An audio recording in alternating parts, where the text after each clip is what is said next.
Good afternoon. It is 4 o'clock, Wednesday, January 8th. This is the TDN Writers Room. I am Joe Bianca, Associate Editor of the Thoroughbred Daily News, already wishing we could hit reset on 2020. And I'm Bill Finley, and I write occasionally for the Thoroughbred Daily News. Jonathan Green, General Manager for DJ Stable.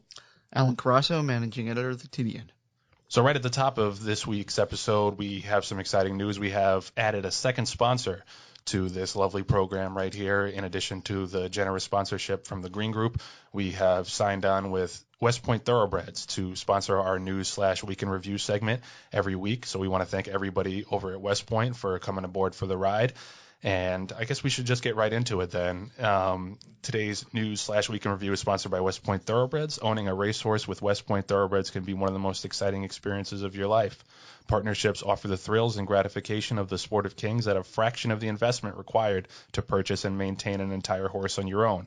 Experience for yourself why West Point Thoroughbreds is the gold standard in racing partnerships. Visit our website, westpointtb.com. I think we'll start with a little bit of a recap of the racing that we missed out on since we've been off for a couple weeks. I think it's already Derby season. It's a little crazy with it being early January, but we had 3 big preps over the last week to kind of get these 3-year-olds off and running. And I thought personally that there was a lot to like about each individual performance, starting with Independence Hall last Wednesday in the Jerome. He's one of those horses that seems to be a bit of a nutcase. And, there was a kind of field where he really kind of had to fall down to lose.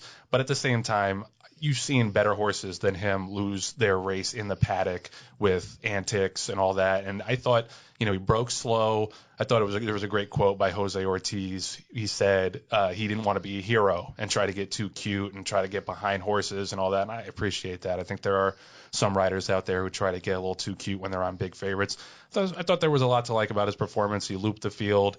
It wasn't as dazzling as his win in the Nashua, but I like to see, we talked about this a little bit with Tiz the Law. I like to see these horses overcome a little bit of adversity, even if it is self-inflicted. I think that was an encouraging performance. We had Authentic in the Sham on Saturday for Bob Baffert, another horse who seems to be a little bit of a head case, at least at this stage.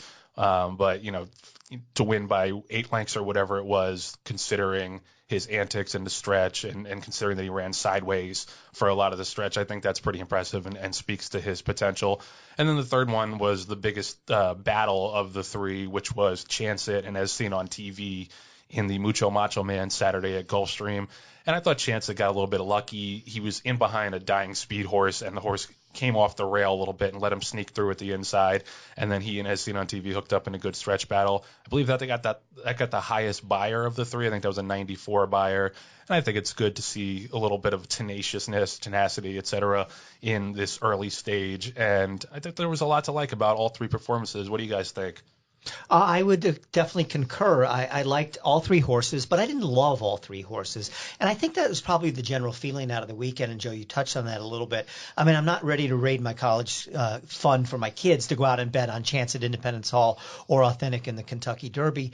Little things about the races that you might nitpick a little bit, like Independence Hall's antics, Authentic being very green in the stretch, Chance It, in sort of a hard-fought race there. But yeah, I totally agree. There's not any major negatives about any of them, but I don't think, maybe with the exception of Authentic, because it was only his second lifetime race and his first was at 5.5 furlongs. I'm not sure we learned a whole lot about Independence Hall or Chance It. Like you said, Independence Hall had to fall down to lose in there. And what do you make of the buyer pattern on him as well? He starts off his career with an 82 in the maiden win, then runs a 101 in the Nashua, then goes back to an 83 in the Jerome. Is he the 83 horse or is the 101?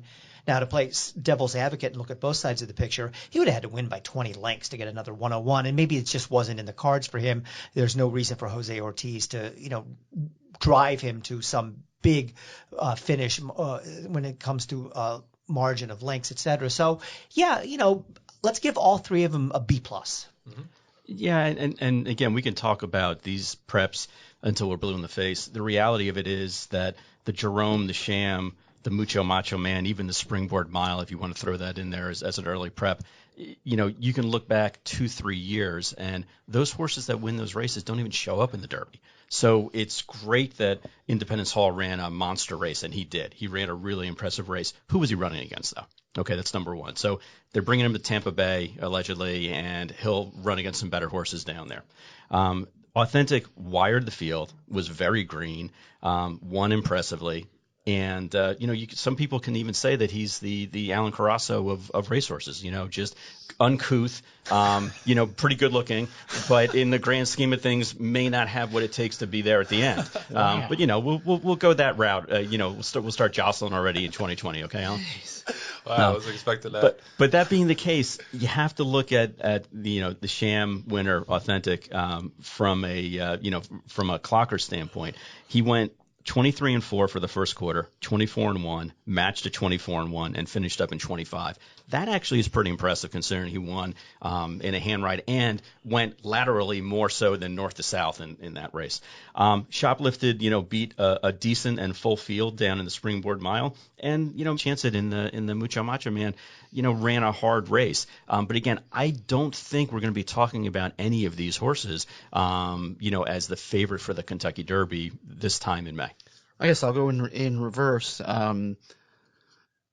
I guess I would upgrade or give Chance a little more credit. I kind of figured that they would maybe try to get him back a little bit, whereas he's shown pace, been on the front end in his previous wins. I thought he switched off okay. I mean, he did get through, and as seen on TV, had much the worst trip, but he had to fight it out. And it's always good to show that sort of grit inside as an early 3-year-old. I thought Independence Hall did what he had to do in that race. Gets from point A to point B. And Authentic, I think you guys pretty much covered it all. A little bit keen trying 2 turns for the first time, but obviously much the best and should get better with time. John, if I disagree with you on something, will you rip me a new one like you did to poor Alan just a few minutes ago? No. That was all in love with Alan. Okay. Go ahead. But please go ahead. Okay, there's one thing you said I definitely disagree with. You said, I don't think any of these horses will be the favorite for the Kentucky Derby come May. I think Independence Hall is the favorite right now for the Kentucky Derby. I think if you put the top 20 horses around into the starting gate and had this race run tomorrow, I think he would be the favorite.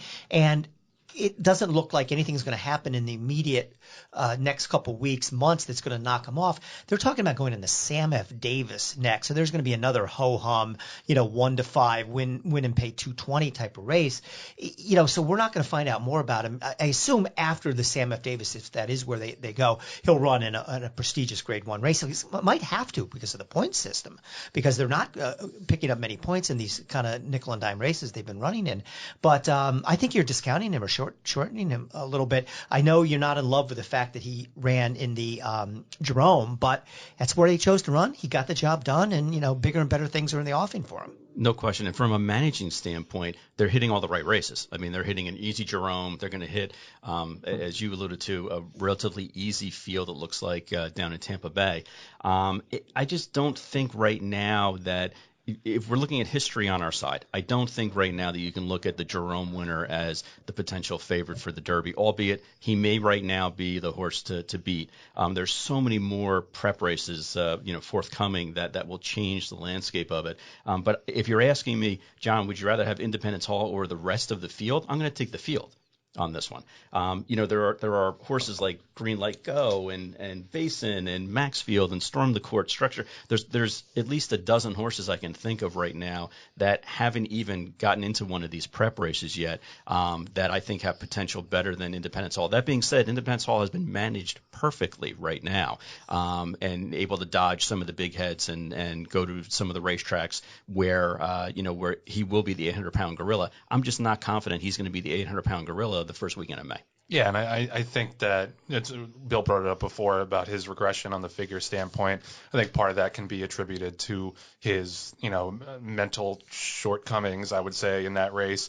Chance is a little interesting to me because he is by Currency Swap, who was a sprinter type, but his dam is by Pleasantly Perfect, who we remember winning at 1.25 miles in the Breeders' Cup Classic and the Dubai World Cup. So I always find those horses interesting who are by a sprint sire with a little bit more pedigree or distance influence on the dam side. So I think he's interesting to look forward to. And also authentic, I just wanted to mention, like you guys said, the 5.5 furlongs to a mile, that's a big stretch out. And especially, for a lightly raced horse, racing against horses who have more experience, obviously it wasn't the toughest field in the world and he did have it his own way. But I always like horses who can stretch out from a real short sprint to a two-turn race and really not lose anything. So I think that part is interesting about him as well. Yeah, I thought he galloped out great as well. Yeah. Even though he was up to being a class clown in the final eighth of a mile, but definitely thought that, as he did in his maiden as well, thought that he showed good energy on the gallop out. Once he figure out which direction to run in, he was killing it. The other big news over the weekend was the release of the total handle numbers for 2019. Total handle was down 2%. We can debate about how significant that was, but I think the main thing is that purses have gone up. Purses went up about 4.5%. And the average field size went down, I believe, from about 7.68 to about 7.5. So that's the problem to me. I don't want to really get into the minutia of whether or not 2% is significant enough to really cause alarm. I get why it does for some people because handle had grown for 5 straight years. This was the first time that it had dropped since I believe 2013. So I can understand it from that point of view. But my issue is that purses go up, field size goes down. And there has to be a remedy for that long term because handle is only going to be negatively affected by that. And I go back to my original point when we were talking about what we would fix first, and I said fewer racetracks. I just think there are too many options right now for trainers to duck each other and duck other horses and pick their spots maybe a little bit more carefully than they should be able to. I know that's not a popular opinion. I'm not going to single out tracks that should be closed, Mountaineer. But overall, I just think there are too many options, and I think that's the most realistic way to address the idea that purses continue to go up and then field sizes go down, because it's absolutely abysmal for racing in America to have a 7.5 average field size. Like, Al, I would defer to you on this, but I got to think it's in the double digits in Europe and most places overseas. I just don't think it's a sustainable betting product long term if you have 7-horse fields. And I think also that's part of the reason that you've seen a lot of tracks kind of transition into more turf racing, because you do get bigger field sizes in turf races than you do in dirt races. So maybe that's a way to offset it. But I think that's the most troubling trend, is that purses are going up and owners still aren't entering their horses. Guys? I defer to Bill here. He's the man. Let's go. Well, I wrote this story, and Joe, first of all, on the handle down 2%. I think you nailed it. That what is upsetting is it was the first time in several years that it has gone down. And what does that mean for the future? I think the handle got a nice bump in the year before by the, or was it 2 years before? I'm not sure. But the new tax laws where they didn't take all the withholdings out of the earnings when you hit a big ticket, pick 5 and that sort of thing. But is 2% the beginning of a cycle? I think that's what worries people, and I think a lot of people think it is, particularly with sports betting now a big beast in the room, ready to, if you ask me, swallow up horse racing betting. I hope I'm wrong about that, but I think that can only be a very bad thing for horse racing. Getting back to the purse thing, and it doesn't make any sense that purses go up every year. This is a record. The purses in 2019 are the highest they've ever been in the history of thoroughbred racing, yet the field size in the fall crop goes down every single year. Why is that? John, maybe when I'm done getting off my soapbox, you could have an explanation for that as somebody who's more of an insider to me. But if you don't have enough horses, the answer is to have less racing. And we need a lot less racing. You totally nailed it. Get rid of Mountaineer Park, but run a bulldozer over that goddamn place. And, we're picking on them because, they had a bad year in the PR with that awful thing with the trash dump and all that. But there are plenty of Mountaineer Parks that the racing industry would be better off if they did close. And the reason why they don't is because the normal economics that adheres to the rules of business are not in effect because of slot machines. Slot machines both give it and take it away. They're making the purses record high levels, but all these racetracks stay in business strictly so they can have casinos and slot machines. There's at least 10 racetracks in the country right now that would be closed and would not be running, and maybe even more than 10 if no one ever heard of slots at the racetracks. But it keeps Mountaineer Park alive, it keeps Charlestown alive, Penn National alive, Finger Lakes, and it's probably keeping alive some good B-level tracks as well. So we don't need all these darn racetracks, and until we get rid of some, we're going to have these anemic field sizes. No, you guys hit the nail on the head. And to look at the numbers and say, okay, the handle was down in 2019, and certainly, other opportunities to gamble is a big reason why. And then you have, all the fatalities in California. You have the record heat on Haskell Day, which killed that day also. PETA and the anti-marketing and the protests and the disqualification in the Kentucky Derby and 2 tracks that were basically unbettable for their entire racing meet. Other than that, how was the play, Mrs. Lincoln?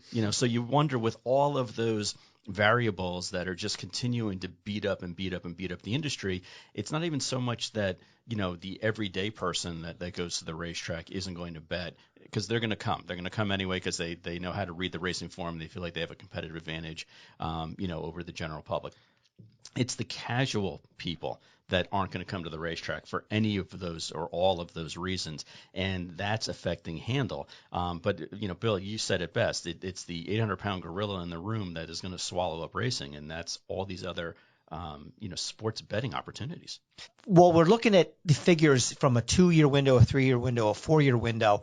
It might be more pertinent to look at them from a much bigger window. In 2003, the handle on parimutuel horse racing in the United States was $15 billion. Now, any industry wants to see growth. You don't want to just keep the status quo. Not only have we not seen the status quo maintained, we have seen rapid and pretty substantial declines. So 16 years later, in 2019, the handle is at $11 billion. Now, so that's a considerable drop over a period of 16 years. But I went online and got one of those inflation calculator things, Google inflation.com or whatever. $15 million in 2003 is worth $22 million in 2019. So roughly, if you use that as a barometer, and I think it's fair to do that, to calculate inflation into it, handle on parimutuel wagering in America has declined by a half. That's really scary. And we don't see anything that's going to turn that around. Matter of fact, a lot of people I interviewed for the story said, isn't it great that we didn't lose a lot? It was kind of like their take on it. Well, no, it's not. You want to be proud that, handle was up 10% in the year, and we broke through again, and we had another great year. And unfortunately, I don't see anything that's going to occur in the next couple of years where you can look at and say, okay, now we're going to see light at the end of the tunnel. The major factor, I think, and you guys touched on it, is the introduction of legal sports betting. And I think that is possibly a reason for optimism that it was pretty much flat, is that new competition was introduced. Racing had a monopoly on legal online wagering for a long time, and now it suddenly had a much greater competition in the space. But I think about it another way, too, and I just don't know how much crossover there is. I don't know that there are a ton of racing bettors that, now that sports betting is legal, are going to go bet sports betting instead. I don't know. I would like to see stats on that, how much crossover there is, because I think most people had a bookie or had some kind of thing, on the side to bet sports if they really wanted to. I really have no interest in betting sports. I mean, we've been through that. I don't want to wait 3.5 hours to get minus 110 to 100. That doesn't do it for me. But that's the thing I think that is the major factor here, and whether or not that's going to eat into racing's handle numbers over time. I don't know the answer to that. Yeah, I mean, just anecdotally, you can look at Monmouth Park and you say, okay, the first year they had 2 people there who would accept sports betting wagers. Then they took over the restaurant.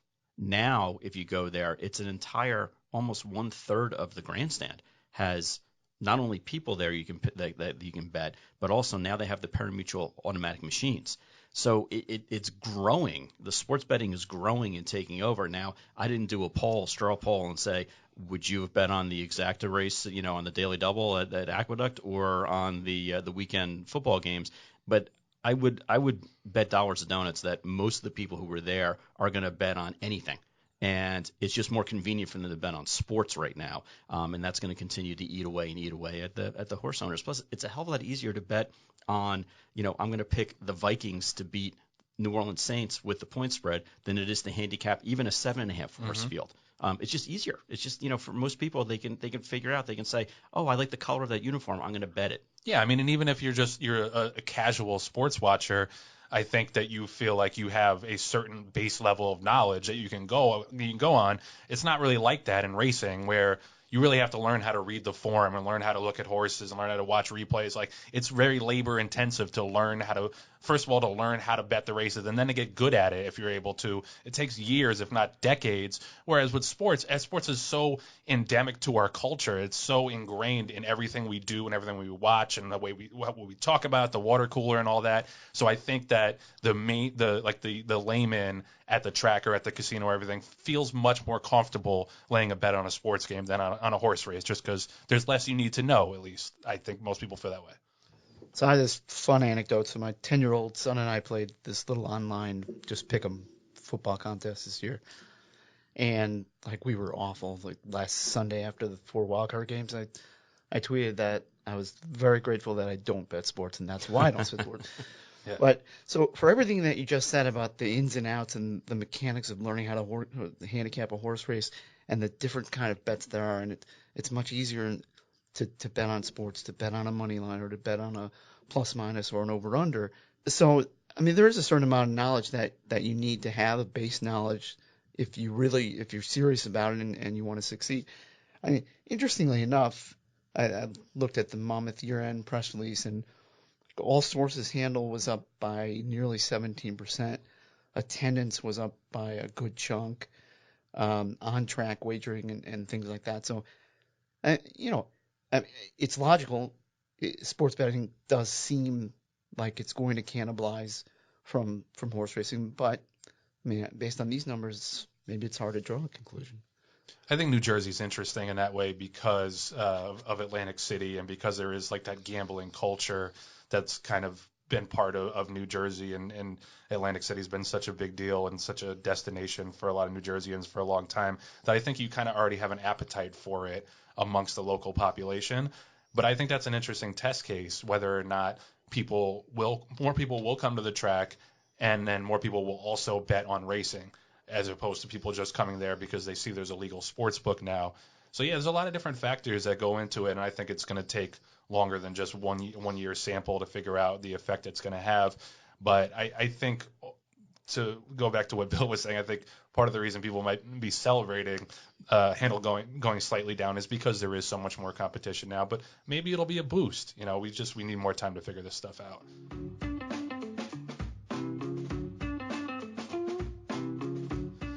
The Green Group Guest of the Week is sponsored by The Green Group, an accounting, tax consulting, and advisory firm specializing in the thoroughbred industry. With more than 500 clients in the horse business, they were bred to save you money. For more information on how they can help you, visit www.greenco.com.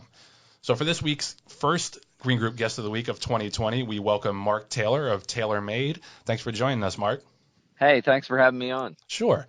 So we're bringing Mark on, obviously, because next week is Keeneland January, short yearlings and broodmare prospects. Kind of wanted to start out. You guys obviously have a massive consignment, as you do at most sales.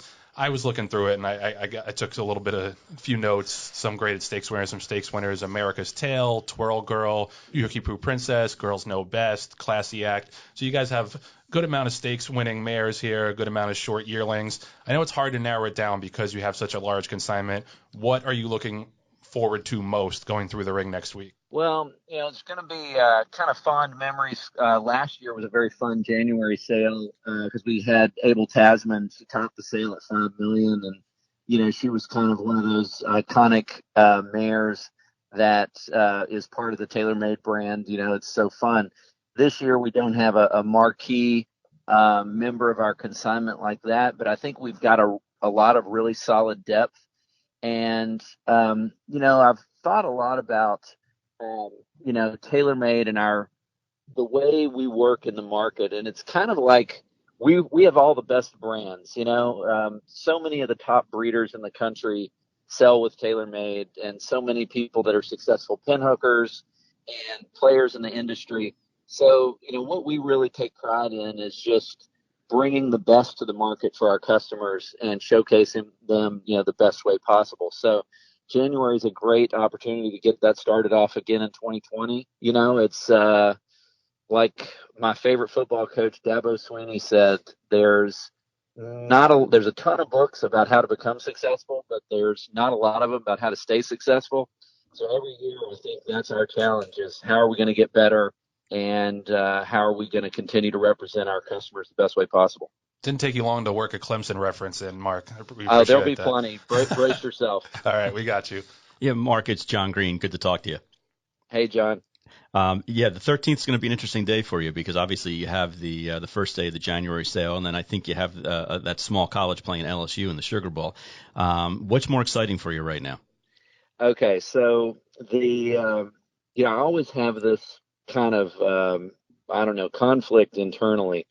Like, I'll have a horse that maybe we sold or something's running, and I play this game like, okay, if I knew that horse could win the Grade 1, or if I could know Clemson was going to win, which would be more important? At the end of the day, the horses always win. So, if we can go in there and have a great January sale and kick off 2020, that's of paramount importance. But we're kind of spoiled. Clemson's already done better than I ever thought they would do the last 5 years. So anything from here on out's gravy. So the horses are still the top of the mountain for me. Mark, just as a quick follow-up, so many people who are in the breeding business have a very difficult decision every year as to whether or not they should put horses into the November sales or into the January sale. What do you look for as far as, bringing horses into the January sale, which historically is not a strong sale as the November sale, but certainly, as you mentioned, there's opportunities for top horses to rise to the top of the marketplace? Well, if you look at the way the thoroughbred market has evolved over the last 20 years, I think what the market has cried out for is more chances for liquidity, and more if the annual sales cycle is a bus route, they want more stops on the bus route for people to jump off and people to jump on. And if you look back maybe 15 years ago, TaylorMade didn't even sell at the October sale or at the phasic tipped in February sale. But as time has marched on, there's always new updates coming. There's new developments in the industry, and it's more opportunities for people to turn horses into cash. So I think the January sale is very important, and it's a matter of timing. Some years you're going to get a big-time horse like Abel Tasman. Most years you don't, but if the timing of their retirement coincides where it doesn't get into the November sale, then you end up with a bigger January. Some years you have dispersals. But in general, when we're having conversations with people about January, is for short yearlings, there's really two different categories. There's horses that the breeders would have liked to sold, maybe in November, but they weren't mature enough. They needed a few extra months. They maybe were later foals. They got weaned late, or they didn't take the weaning process as smoothly as some other horses. So that's one group. And then the other group are horses that, for that particular breeder, they need cash more than they need that horse. They think, for a smaller person, it might be, hey, I'd love to get 15 or 20 grand in the bank just to cover me until we can start selling yearlings in the fall. Or for some of our higher end breeders, they might say, this horse is not really cutting it. It might be a nice horse for somebody else, but it's not worth me keeping. It's not going to be a six-figure yearling. So, some of them are culls, just to be honest. But as we've seen before, one person's cull can turn into a great opportunity for somebody else. So, on the short yearling side, that's kind of what people are looking at. I like to point mares towards the January sale that have later cover dates, because it shortens up the amount of carrying time for the new buyer. It just seems like people are more willing to buy a mare with a late May or June cover in January than they were in maybe people that didn't get their orders filled. They want to get a mare bought, and maybe they have to give on something. They're like, okay, I can live with the cover date. It's not quite as far off as it was.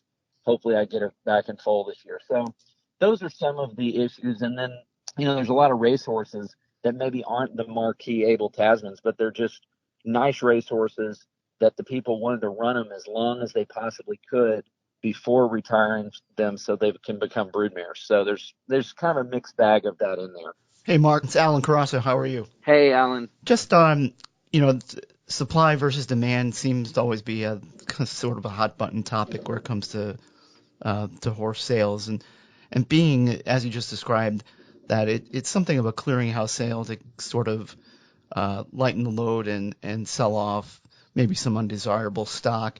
But how do you assess the supply versus demand situation going into the sale? And okay, are you referring just at this moment in time, or just in general, when we're approaching any sale? Well, I guess just for this, in this instance specifically. Okay, so, the way I saw the market in 2019 was that it was good, but it was not electric. I think you see the top end of the horses, the top end of the market is always going to hold its value the longest. And I think the market was healthy, but in general, I think that breeders are feeling the pinch of increased production costs, partially from stud fees, but mainly from, if you look at the labor market in the U.S., and specifically as it pertains to horse farms, labor is going up dramatically, and board rates have had to go up in lockstep with that. And, that has a spin-off effect on vet care, on blacksmiths, on everything. Everything has gotten more expensive in the last 5 years, and it's really gone up. It's like leapfrog. I mean, what our overhead is to take good care of our horses and raise them has gone up exponentially in the last few years because there's very low unemployment, and the labor market is tight, and it's difficult to find the good staff, and you have to pay them. So that's really putting a squeeze on breeders. When I think that combined with, and this isn't to pick on the vet community, there's so many good things that have happened because of the vet community, and increased the health of the horses is better. But as scrutiny increases every year, there's a higher powered x-ray machine, and there's a more sophisticated scope, and there's every year you can see more and more inside of these horses, and you're continually going to find things that you'd never seen before. And so there's always a learning curve. And I see a lot more breeders being pinched by the demand at the sales. It's like the horse that jumps through that last hoop. There's 10 of them that are by the right sire, have comparable pedigrees, and have similar conformation. But the 2 or 3 that have the pristine vet checks and all the hoops, they bring an absolute fortune, and everybody else is fighting to keep their head above water. So that dynamic is something that, John, you see it because you are a breeder and you've been through it. We get to see it much more closely, and we see that happening in real time because we sell so many horses. I don't think anybody gets quite the perspective that we do of what breeders are going through, the costs going up, and then the scrutiny on their product intensifying every year, where less horses hit that bullseye. So it's a tricky situation for breeders, and I think it's driving some out of the market. So as far as supply and demand go, is there demand for the mares? Because do people really want to be breeding those $20,000-$30,000 mares? There's a lot of people that don't want to do it anymore. And then on the flip side, demand for the yearlings when they go to the sale. We always need more buyers. So that's a long-winded answer, but it's just trying to shed some light into the whole picture of what's going on in the market. Mark, it's Bill Finley here, and thanks for joining us. I'm piggybacking off the question that Alan just asked you, and I'm not a sales guy, so I'm going to go a little bit outside the realm of just this specific sale. And every year we see the same phenomenon at, be it January type sales, broodmare sales, yearling sales, 2-year-old sales, whatever. The top end horses, they can't sell for enough. People just kill themselves to buy the very best of the best, which you just talked about. But the middle market, et cetera, is really struggling. And you just said that in your answer to Alan that nobody wants to breed to these $20,000, $30,000 mares. Well, I can understand why not, but the sport needs people to breed to these kind of mares because they produce the product. They produce the horses they're going to run on a Thursday afternoon at Aqueduct, or maybe if they're really not very good at Finger Lakes. And what we're seeing is shrinking field sizes, shrinking fall crops, despite the fact that purses are up. So what can this industry do to get that section of the market going stronger than it has been for the last couple of years? Well, I think eventually, if we can sustain purses over a longer haul, like, racing in Kentucky, we're blessed right now. It's probably better than it ever has been in my life. And we're getting a 365-day-a-year circuit built here. So I'm hoping that some of maybe the Kentucky breeders that were feeling that squeeze, they're going to find more demand for their product, and these Kentucky breds are going to be worth more. And so if we could sustain the purses, and the purses are really good in pockets around the country, then eventually it will pull, the yearling prices will back that up and do it. But thinking outside the box, it would be an interesting concept, because from my perspective, as somebody who sells more yearlings every year than anybody else on the planet other than, Keeneland or Fasig-Tipton, we watch what these horses do. Okay. So we don't forget about the horses once we sell them. We follow them every year, and we track the ones that run and the ones that don't, and what level they find. The correlation between what the X-ray report says and how they run the correlation is very unpredictable. I mean, there's the bad statistic is very few of them win grade ones. I don't care how they vet. That's just a fact of life.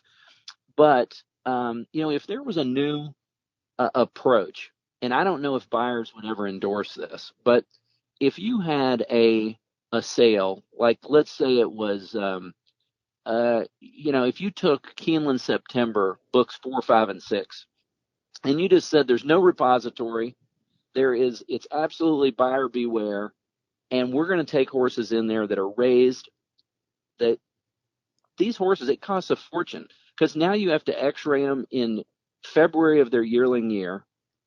They all have these little tiny chips that you got to send them to the clinic.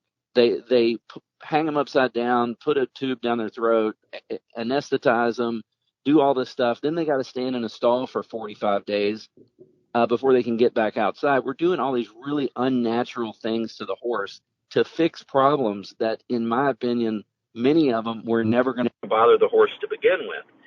So if you had a new concept that we said, this is just old school horse auction, and we're going to bring horses in here, there are no x-rays, there's no scoping, it's totally buyer beware, and you brought in a bunch of well-raised horses, and you advertised it, that these are raised basically organically. We didn't do anything to them. They haven't been x-rayed. They haven't been anything. If a horse has a boggy hock or a big joint, then you're going to have to do surgery to fix it, but most of them never have that.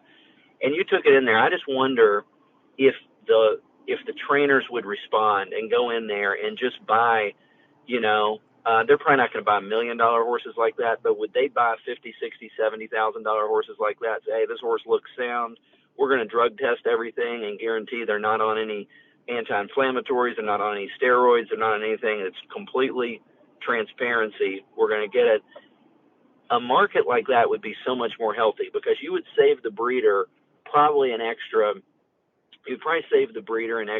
I don't know, $6,000, $7,000 on all this stuff they got to do to them, and you would be delivering a sound product. So, I mean, that sounds crazy, but that could be what the future, this whole thing could just come back full circle to where it was like when my dad was raising horses. I mean, they didn't go looking for problems. If the horse got lame, then they're going to check it out, diagnose it, and try to fix it. But we subject our horses to a ton of unnatural things trying to satisfy the vet report. That's what everybody's trying to do. It's the most important component of the sales process, which is completely, the tail wagging the dog. I don't know. I get off on these tangents, but that would be a way to rectify some of these problems and draw breeders back in, because you can breed a great horse, do everything right, and he ultimately might win a graded stake. But when you go to the sale, that piece of paper better be clean, or you're completely, up the creek. All right, Mark, that's all we got for you. Thanks so much for the time and great stuff. All right. Sorry, I got on a... No, that was great. I want to pare down my my vet diatribe, feel free to do that. No, we'll leave it all in. Because the next question, Mark, was going to be, are you the smartest or the best looking of the brothers? So so we're glad that you talked about vets instead. I always tell people when they say stuff like that, I'm like, can you compare me to a wider pool of humans? I mean, my brothers. All right, guys, I appreciate it. Have a good rest of your week. All right, Thank thanks, you, good luck, Mark. and good luck to your Tigers too. Okay, all right, thanks. All right, Appreciate it. Thanks, Mark. Bye. The Green Group Guest of the Week is sponsored by The Green Group, an accounting, tax consulting, and advisory firm specializing in the thoroughbred industry. As the Green Group Guest of the Week, Mark Taylor will receive a free 1-hour tax consultation. The Green Group, bred to save you money. For more information on how they can help you, visit www.greenco.com. I mean, this is not worth arguing about for a long time, but the Eclipse finalists came out over the weekend, and it's not something that I get worked up about, except I was shocked that, I mean, obviously for the Horse of the Year, you had Matoli and Bricks and Mortar, who were locks to be nominated or to be finalists.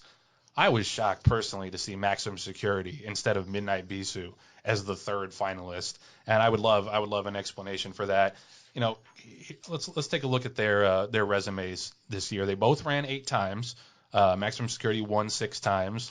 Maybe some people technically want to count the Derby, but he won 6 times. Midnight Bisou won 7 times, was second in the Breeders' Cup Distaff. Maximum Security had 3 Grade 1 wins. Midnight Bisou had 4. 2 of Maximum Security's 6 wins came in starter/allowance company at the beginning of the year at Gulfstream. And to me, the Eclipse Awards should be about year-long dominance. And obviously Midnight Bisou is still going to win the older dirt female award, so I'm not always going to cry a river for them. But I just found it shocking for a horse that ducked the Travers, ducked the Preakness, ducked the Belmont, ducked the Pennsylvania Derby, didn't show up in the Breeders' Cup at all. And I still give him a tip of my hat to his campaign. He still had a good campaign. I think he's a deserving 3-year-old champion. But for a horse who basically was unseen other than a Haskell from the spring until the fall to be a Horse of the Year nominee over Midnight Bisou, who had consistent excellence throughout the year. She debuted in January at the Houston Ladies Classic at Sam Houston and basically didn't take any time off and was only beaten when second in the Breeders' Cup Distaff. That's shocking to me, to see that kind of campaign for Maximum Security rewarded over the more consistent and thorough one that Midnight Bisou had, in my opinion. Excellent point, but I guess the question I would ask you, Joe, is does it matter? No, because Bricks and Mortar is going to win the Horse of the Year anyway. No, I mean, I understand what you're saying, but okay. I tell you why. Fodder. Come on. No, Joe's. You stole what I was going to say. You're probably reading my notes here. Yeah. Joe is entirely right. If you take a horse-for-horse comparison, obviously Midnight Bisou has better credentials for Horse of the Year, but no one cares. It doesn't matter. They only have runner-up and third-place finish so they can sell more tickets to the freaking banquet. Seriously. You have these categories. I mean, you know, if Secretariat ran and won the Triple Crown, you know, they still have somebody second and third for the 3-year-old championship in 1973. So they say, hey, Mr. and Mrs. Smith, you know, guess what? You're a finalist at the Eclipse Award, and you want to reserve a table, don't you? And that'll be $25,000. And please make your check out to the NTRA or whomever. And that's really, you know, other than to get people like us to talk about it, and that's one thing, but more than anything else, it's simply to sell tickets. We know who's going to be the winner in virtually every category except for maybe one or two, or a little bit up in the air. And so I never care one bit who's second and third. You know, I'd write in Zippy Chippy to be second, just to throw him a monkey wrench some year, just because I think it's kind of asinine to even have that. I don't know how long I've been voting, probably 8 years, but what did we just vote for one? It's a good question, Alan. I think it's been this way for a while, yeah. The bigger travesty of justice is the fact that this podcast didn't win the Eclipse for our division. That's the biggest. If you want to jump on a soapbox and you know, scream to the moon, that's what you need to be doing, Joe. Is there a podcast division? I think it's just a vague. There's a vague multimedia which we're eligible for. So next year we're going to have to start a podcast category, and then I think we can win that. Exactly. Yeah, that's unfortunate. I can't believe they didn't recognize our 4 excellence. months long of well, they're just not on the ball. Then they're not paying attention. Yeah. Exactly. Yeah. Where else can you get arguments about the second and third place? Yeah, right. We are the Matoli of that division. So. All right, so maybe next year. No, I found that ridiculous for him to be the finalist over her. But yeah, like you guys said, it doesn't matter in the long term.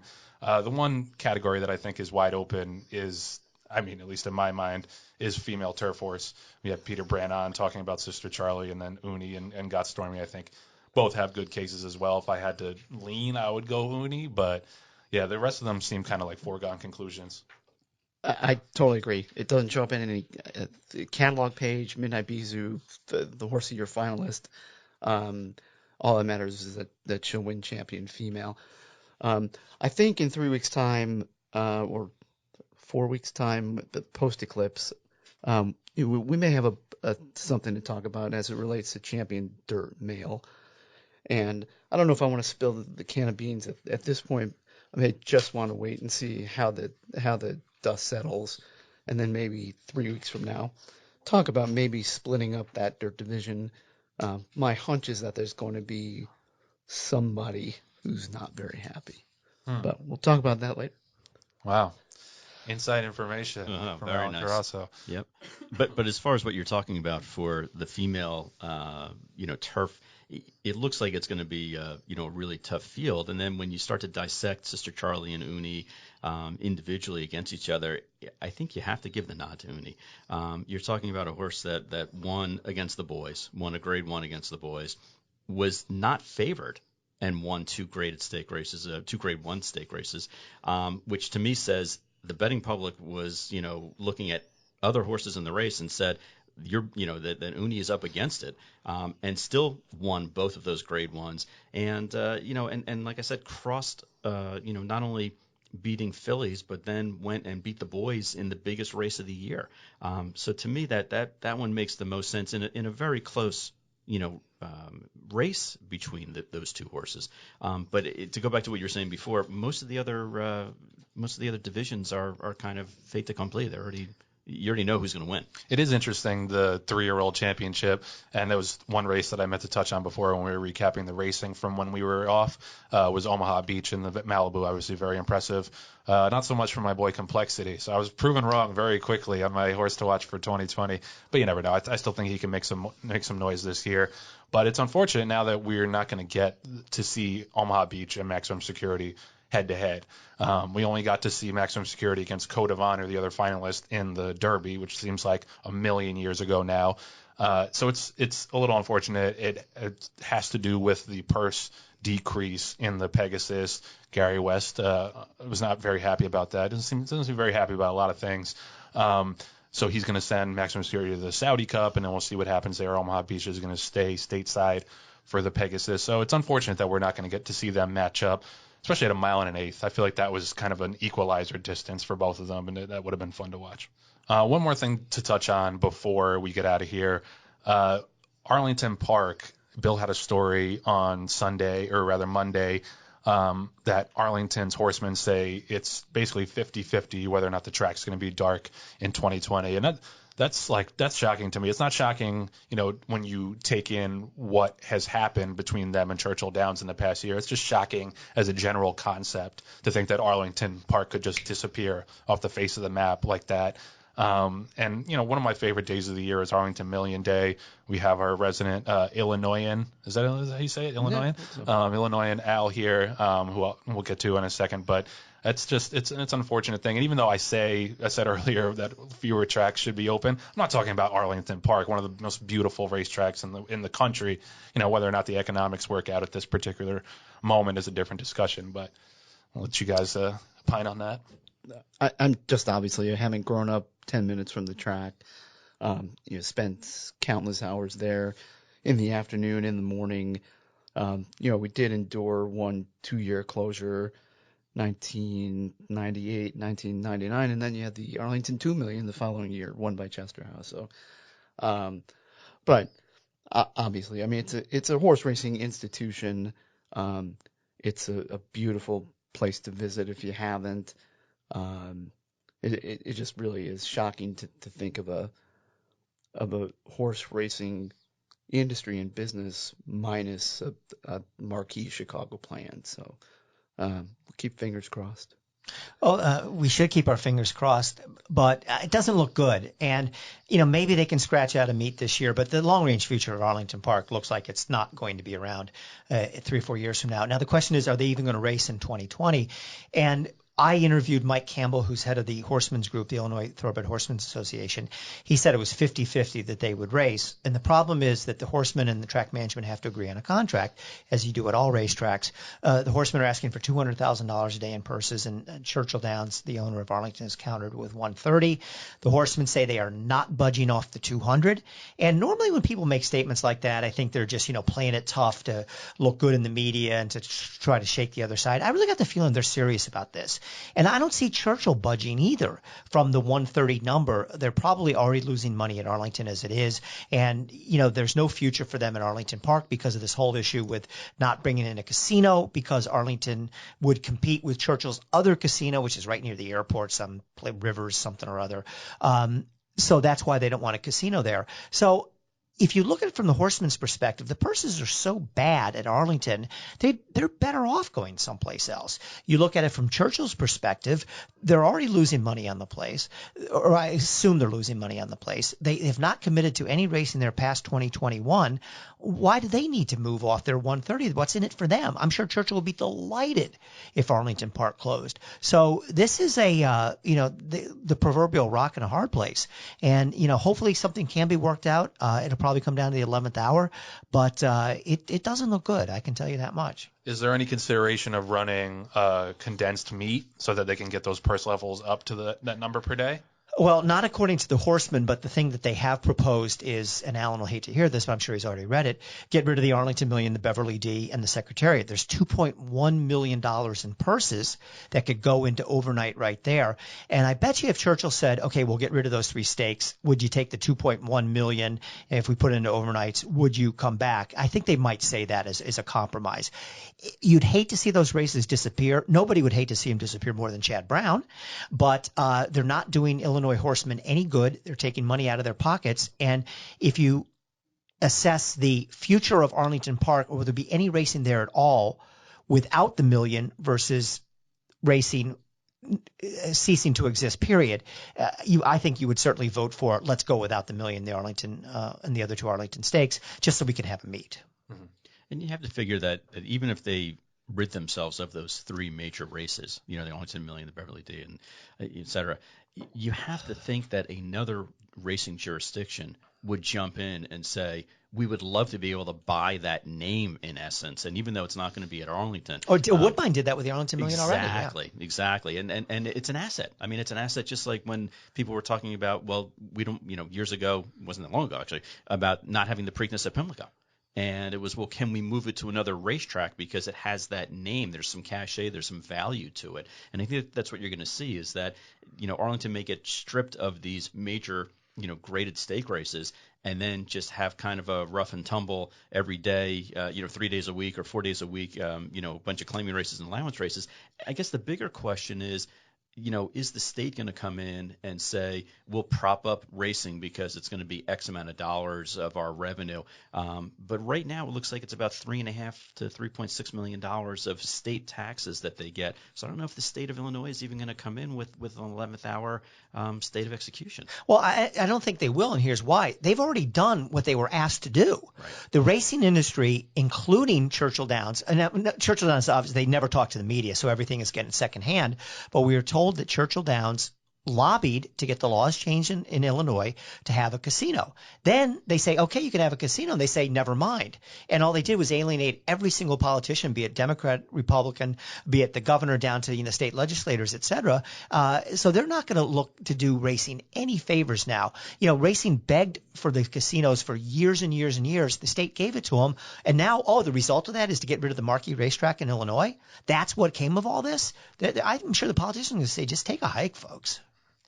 Yeah, no, I would agree with that. I think that's the way it's going to play out. And again, I know that we hate to hear about this because Arlington is just the Illinois Monmouth. Okay, and before Monmouth got sports betting and everything like that, and you say, well, what would racing be in New Jersey without the Grand Dame of Monmouth Park? Because I have the similar, memories of being a preteen and teenager and spending time with my friends at the races and the backstretch at Monmouth Park.